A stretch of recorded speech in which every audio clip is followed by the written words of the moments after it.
This weekend on the original Rochester Press Box, presented by the Genesee Brew House. I'm Dan Morairty from Fox Sports 1280. Syracuse coach Mike Hopkins has been put in an impossible position. And I'm John DiTullio. The fix is very simple. And I'm Mike Catalana. I didn't want to be cranky for the holidays, but I am. And I'm Bill Pucko. The Pete Rose debate, one last time. Join us this weekend on the original Rochester Press Box, presented by the Genesee Brew House. The Brew House was created to capture and share with you the long history of the Genesee Brewery. But the brewery itself isn't half as interesting as the beer and the people who make it. Visit GeneseeBrewHouse.com.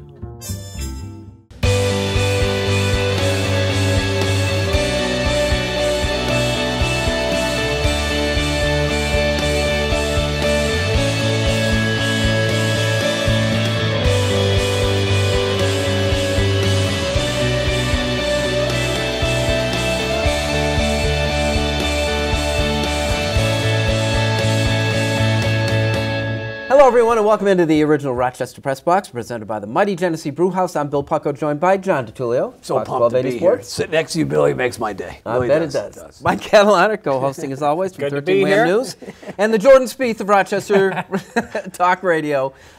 Protege, is it safe to call? Hey, whatever you want to call. He's the man, right? Dan here. Morairty, the future of Rochester Sports Talk Radio. So wait a minute, are you like Hopkins with Boeheim? Is that what this is? Well, that whole thing with him and Billy couldn't have seemed more disingenuous there. I'm a sincere man. See, it's those kind of observations that really make him Just called him the future of Sports Talk Radio, and I love sitting next to you. How is that not sincere? Danny, let's talk a little Abby Wambach. Big send-off, Convention Center, last game. Mount Rushmore, Leo Roth did a front-page article the week before on this. What does Abby mean to you? Well, I was at the '99 World Cup, so I was one of those kids got a chance to go and see that. That was my first experience with women's soccer. We saw how it exploded at that time. And then for her to have basically the baton passed to her from all of those legends, she became the face of that team. And the one thing I'll remember is she's had plenty of big-time goals, huge goals, game-winning goals in a gold medal game in the Olympics.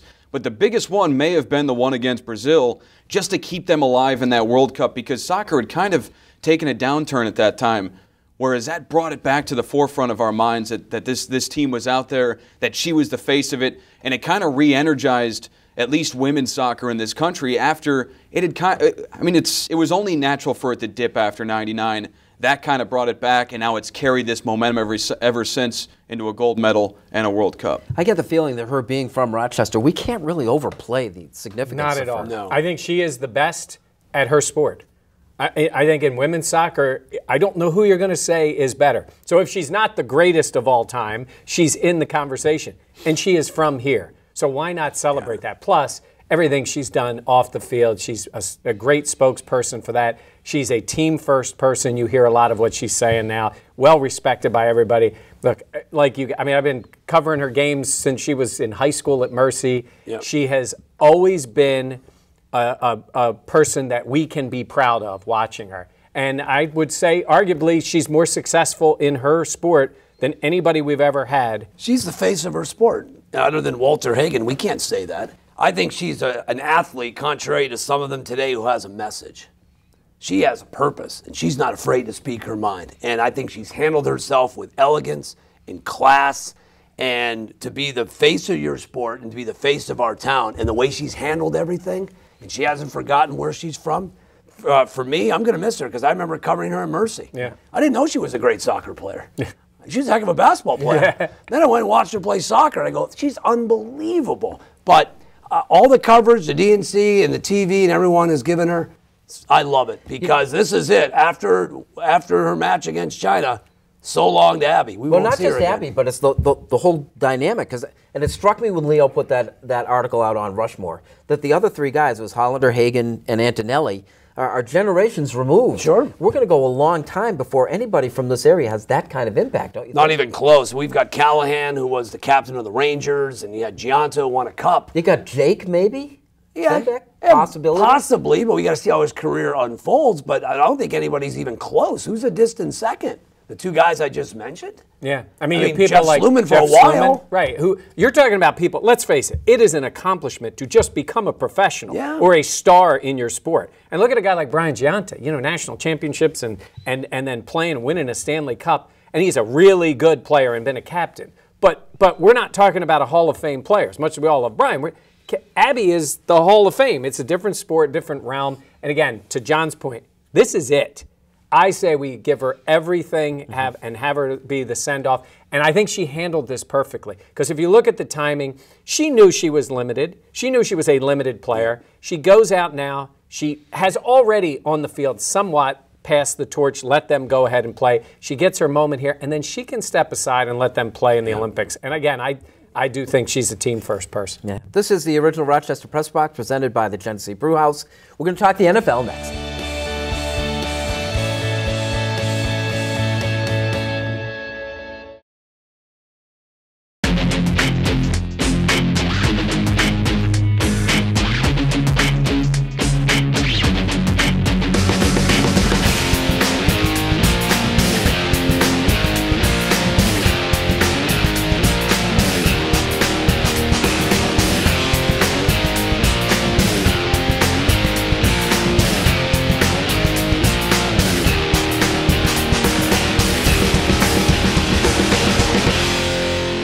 The Hillside Family of Agencies works with youth and families on their own terms, helping them pursue their own goals, whether at home, work, school, or one of the Hillside campuses, offering encouragement and commitment, standing with families, helping to create a healthy future.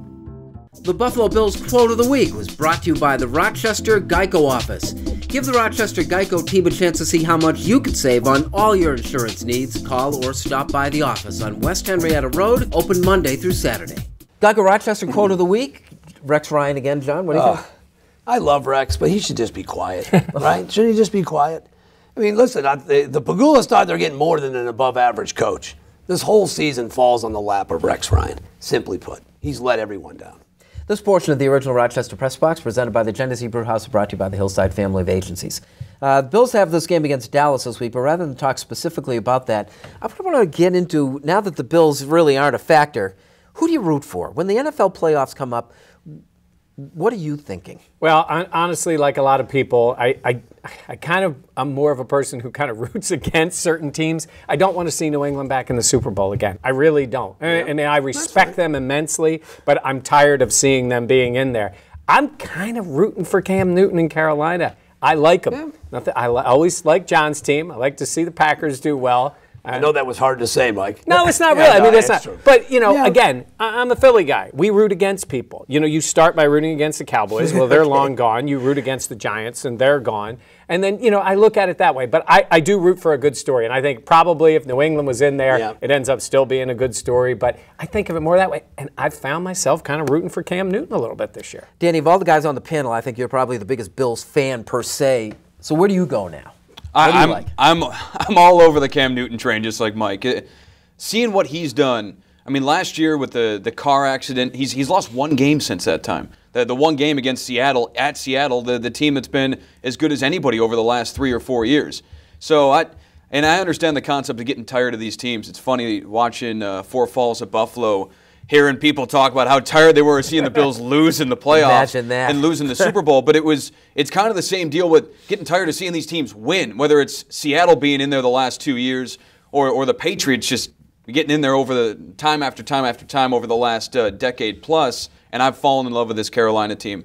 But Luke Kuechly and this defense is nasty, and this offense, when you look at it, it's not like they got a ton of skill people on the outside, but Cam Newton has been able to find a way. He's a one-man band. I'm with these guys. I can root for Carolina. Sort of I like to see. So you got a horse in the race. Well, I got Aaron Rodgers and the Packers. If they should fall flat, which I think they will, hard not to root for Carson Palmer in Arizona and Bruce Arians. Palmer, a long career, never been in the big game, and Arians overlooked for a couple head coaching jobs. I think Arizona, I think Carolina could be one. And if I go to the AFC, listen, I think of fan bases and I think of the Steelers. Yeah. And it's hard not to root for Ben Roethlisberger and Mike Tomlin, but more importantly, that Steeler fan base. I'd like to see Pittsburgh come out of the AFC. Here's a look at our updated standings for our Hillside NFL Picks contest. This week's Hillside Family of Agencies picks are being made by Amy Gallagher, the Hillside Manager of Community Engagement, and the staff of the Hillside Special Santas program. They picked Buffalo over Dallas +6. And in the second NFL game, they like the Steelers -10 points to beat the Ravens in Baltimore. Breed is good. You always tell me that. You are the Gordon Gekko of this panel. There's no question. This portion of the original Rochester Press Box presented by the Hillside Family of Agencies. Like it or not, when we return.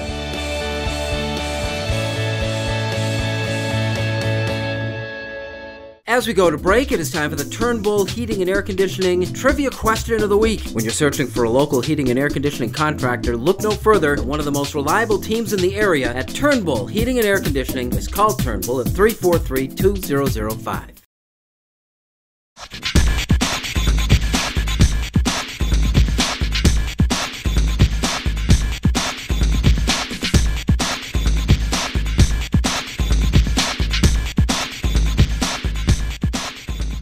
As we come back from the break, time for the answer to the Turnbull Heating and Air Conditioning Trivia Question of the Week. When you're searching for a local heating and air conditioning contractor, look no further than one of the most reliable teams in the area at Turnbull Heating and Air Conditioning. Just call 343-2005.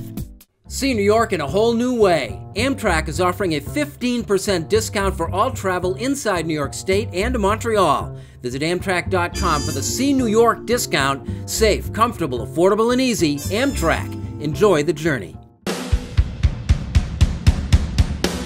Severino weighs 20. You're nuts. Welcome back. This is the original Rochester Press Box, presented by the mighty Genesee Brew House. This portion of the Press Box brought to you by Amtrak Trains. Enjoy the journey. John, like it or not, the Pete Rose saga, is this the end of it? Probably. There's no way the Veterans Committee is going to put him on the ballot. And I don't disagree with Rob Manfred's decision to not allow him back into the game. He's a degenerate gambler. He's still gambling on baseball. But he's 74 years old. But exactly. I mean, Pete should take his proper place, right? I mean, I'm tired of this story. Just put Pete in the Hall of Fame. You can have his bat, his cleats, his jersey, right? He can be on Fox calling. He can be at the first four at the All-Star game, but he can't have a plaque saying he was a bad man, he bet on baseball, but he's the greatest hitter in the history of baseball. How hard is that? Why can't you do that? I sometimes think we pay too much attention to Pete Rose, and being the young guy, never got to saw Pete play. Probably didn't get to see him manage either. Do you care about Pete Rose? This story has become exhausting just because you kind of knew that he was never getting in. You knew that he was never getting back into baseball, and he's done himself no favors in the process either. So a lot of this falls on Pete. He made his own bed. He gambled as a player. He gambled as a manager. He's still gambling today. So if he really wanted to get back in, why not go all in and show baseball that you're done with the whole gambling in your life? He couldn't do that, and so he's not getting back into baseball. But for me, and Johnny and I have talked about this, if I ask all of you who's the hit king in baseball, there's one answer. It's Pete Rose. If I ask you about who has the single-season home run record, people may have differing opinions on that. They may have differing opinions on the all-time home run leader.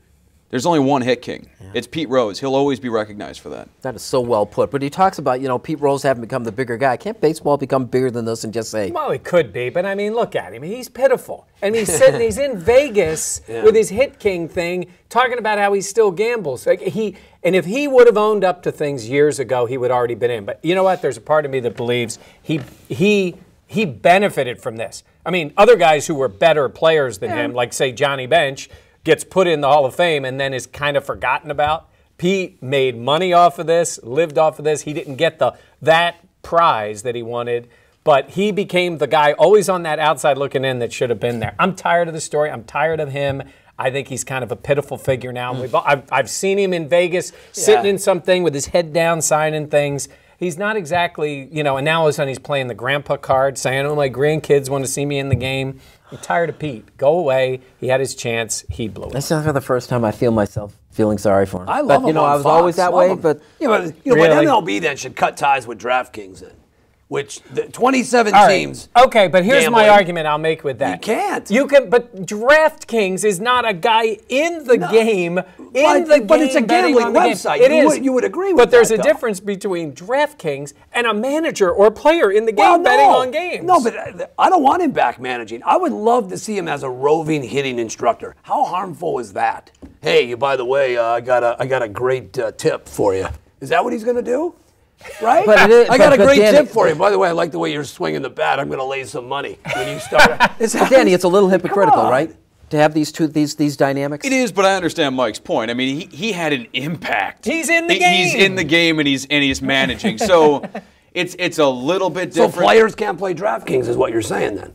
So Well, do players, they? I don't know. Do they? They're They're not- allowed I'm to. pretty sure they're not allowed. What do you mean they're not But allowed? even that, it's not impacting the result of the game, right? I mean, would you say that it's impacting Well, the only the result? reason, if he bet on his team to lose, then he's impacting the result. Even of if the you game. bet him on to win, it's impacting the game. And I'll give you the quick example. I'm managing the team. I want him to win. I'm going to bet on him tomorrow night, so I'm not using my bullpen tonight. You absolutely can impact By the game. not betting on your team, you're betting against them if you have inside information. It's interesting, but God bless them. Maybe it's the last time we have to talk about it. This portion of the original Rochester Press Box is presented by Amtrak Trains.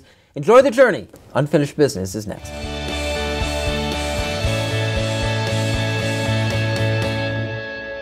The Rochester Press Box Stat of the Week, brought to you by Cariglio's Pizza, with 5 locations serving the Rochester area. Visit carigliospizza.com today.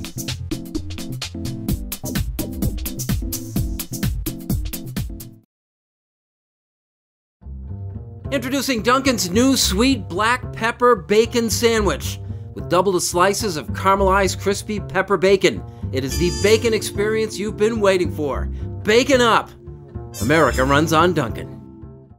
Welcome back to the original Rochester Press Box, presented by the Genesee Brew House. This portion of the Press Box brought to you by Dunkin' Donuts. America runs on Dunkin'. It's unfinished business. Johnny. I've got a solution to the NFC East and to the AFC South. They're bad divisions this year. We've talked about this in the past. Why can't the NFL just adopt what the NBA is doing? Just seed the teams. Then the discussion is over. If the Giants, Eagles, or Redskins win the NFC East, that's great. That's fine. But they would probably be the 6th seed, and they'd have to go on the road. Where does it say if you win your division, you're entitled to a home game? If you win your division, you're entitled to be in the playoffs. I don't have an issue with that. So if the Colts or the Texans win a division, I don't know, at 6-10 or 7-9, yeah, they should be allowed in the playoffs.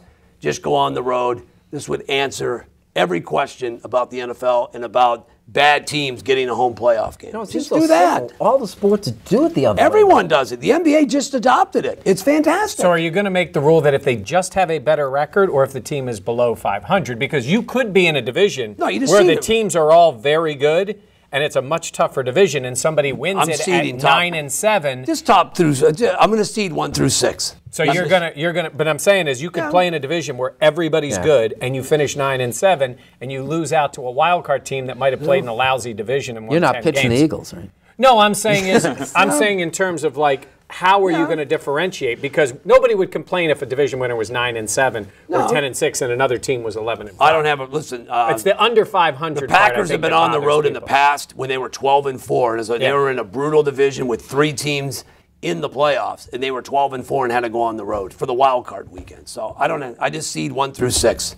Life isn't fair sometimes, Billy. That's right. That's what they say. And great is good. And greed is great. Danny, you're up. I think it was Mike who earlier in the show jokingly referred to me as the Mike Hopkins to DiTullio's Jim Boeheim. I didn't say that. And I said it. It made me think, I feel bad for Mike Hopkins, not because he has to put up with Boeheim like I have to put up with Johnny, but mainly because he's been put in an impossible situation. This 9-game stretch where Jim Boeheim's been suspended, he's basically a custodian. He's not a head coach. It's still Jim Boeheim's team. And he's mentioned that, including after the very first game against Georgetown, how he's making decisions based on what Jim Boeheim would do. And in this overreactionary Twitter age, people freaking out about it, especially because he is now the head coach designate and will take over for Jim Boeheim when he does retire. We aren't going to know what type of head coach Mike Hopkins is going to be based on these 9 games. He's a substitute teacher. He's been put in an impossible situation.